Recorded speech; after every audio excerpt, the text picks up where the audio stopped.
Ton frère qui est au Canada ne t'amènera jamais au Canada. Je suis celui qui vous parle souvent de façon fulgurante. Je suis celui qui vous parle avec véhément. Vous avez un proche, une sœur, un frère, un cousin, un membre de votre famille ou un ami de vieille date qui est en Europe, à qui vous avez rendu un service et dans votre discussion, dans votre entretien ou conversation téléphonique, il t'a promis de t'amener le rejoindre dans les mois à venir, dans les années à venir. Des tierces, secondes, minutes, des heures, des jours passent, mais tu n'as plus de nouvelles. Et chaque fois, tu essayes de le rappeler. Il te dit, je vais le faire. Il ne le fait pas. Il ne le fera pas. Je m'en vais t'expliquer. Lorsque dans un entretien, dans une conversation, dans une discussion, ton frère qui est à l'autre bout du monde te promet de te faire venir là-bas, lorsqu'il te le dit, oui, il l'a dit parce qu'il est en joie, parce que tu viens de lui rendre un service. Il l'a dit de façon verbale, mais est-ce que de façon spirituelle, il l'a vraiment dit? Tu penses que tu vas te coucher tranquillement sur ton lit et il va le faire? Lorsque quelqu'un vous fait une promesse, n'allez pas dormir sur vos lauriers. Accompagnez cette personne de façon spirituelle à tenir sa promesse vis-à-vis de vous. Beaucoup de personnes ont la volonté, l'envie de vous aider. Mais vous-même, personnellement, les blocages, les nœuds spirituels qui sont derrière vous ou qui vous pourchassent ne permettent pas à cette personne de tenir sa promesse vis-à-vis de vous. Mais pourtant, cette personne vous a fait cette promesse. Elle l'a dit. Cette personne l'a martelé, l'a plusieurs fois répété.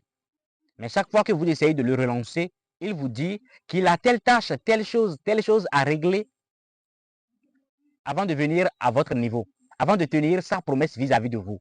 Vous devez simplement et naturellement comprendre que lorsque quelqu'un vous fait une promesse, vous devez accompagner cette personne, vous devez accompagner cette décision de cette personne qui a envie de vous aider de façon spirituelle pour que cette promesse devienne une réalité.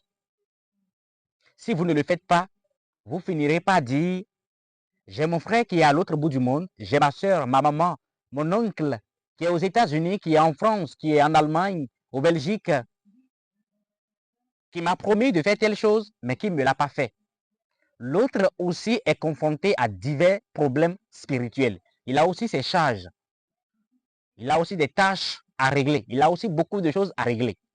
Donc, vous devez comprendre que lorsqu'une personne vous fait une promesse, vous êtes la première personne à courir de gauche à droite et ceci de façon spirituelle pour que cette promesse de cette personne devienne une réalité.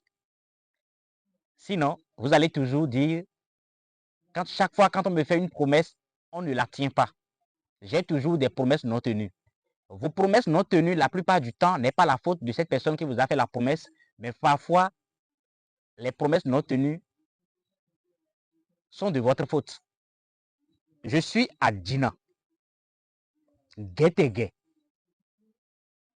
Je suis spiritualiste, traditionnaliste, endogène béninois. Je pratique le vaudou, la spiritualité.